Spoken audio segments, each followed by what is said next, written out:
So for 34, they want us to take the area bounded between these two curves. And so we can see that the area bounded between these two curves is this section here in yellow. And then they want us to rotate this about the y-axis. So first it's telling us to use a graph to estimate the x-coordinates of the points of intersection. And so I've put this in a graphing calculator, and I can see that the first point is 0.42 about, and the second point is 1.23. So my volume is going to be defined from 0.42 all the way out to 1.23. And the reason that it's asking us to use a graph to estimate it is because if we were to set these equations equal to each other, right, to find where they intersect, so we would go minus x to the power 4 plus 4x minus 1 is equal to x cubed minus x plus 1. This, if we bring everything over to the right-hand side, that's going to give us 0 is equal to x to the power 4 plus x to the power of 3 minus x minus 4x, so minus 5x, and then that would give us plus 2. So this would be really, really terrible for us to find where the intersections are, right? Because this doesn't factor. So that's why they're asking us to use a graph so that we can see what those points are. So once we have this, we are going to think about what it's going to look when we revolve. So when we revolve, we're taking the difference between these heights, right? This little section here, which as we can see is the height of the red curve minus the height of the blue curve.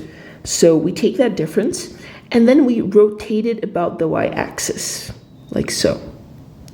And so when we rotate it, we form a cylinder, right?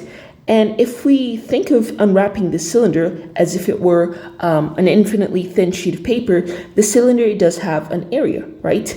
And it is an area as a function of x, because if I were to move on further and rotate this, we can definitely see that my cylinder is going to change, right? It's going to be wider, but then smaller in height. Let me just remove that so it does not get too crowded. Okay, so this definitely does have a function of, this area is a function of x.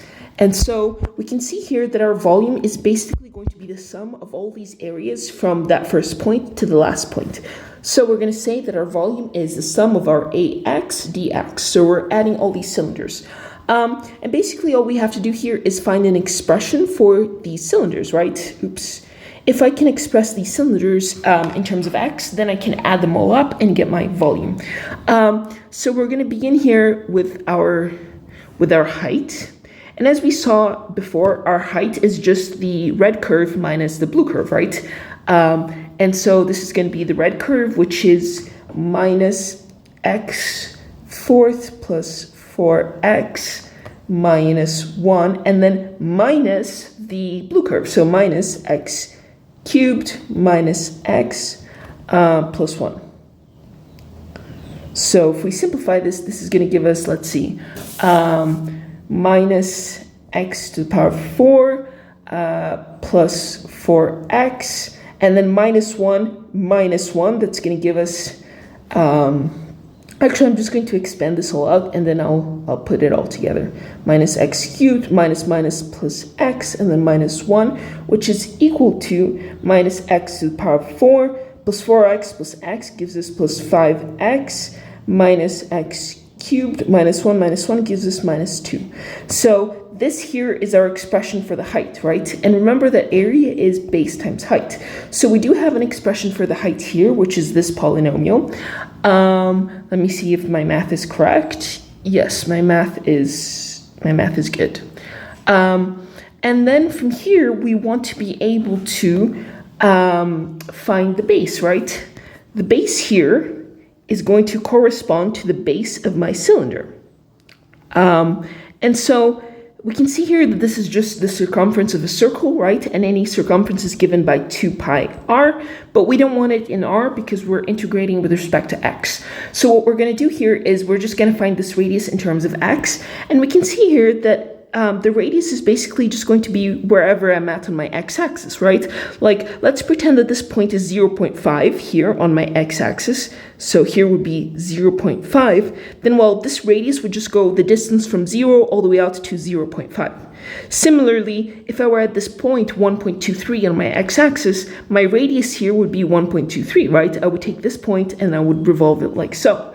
And so we can see here that the radius is just the value of x. Therefore, my base is, this is going to be 2 pi x for the circumference. Okay, 2 pi x.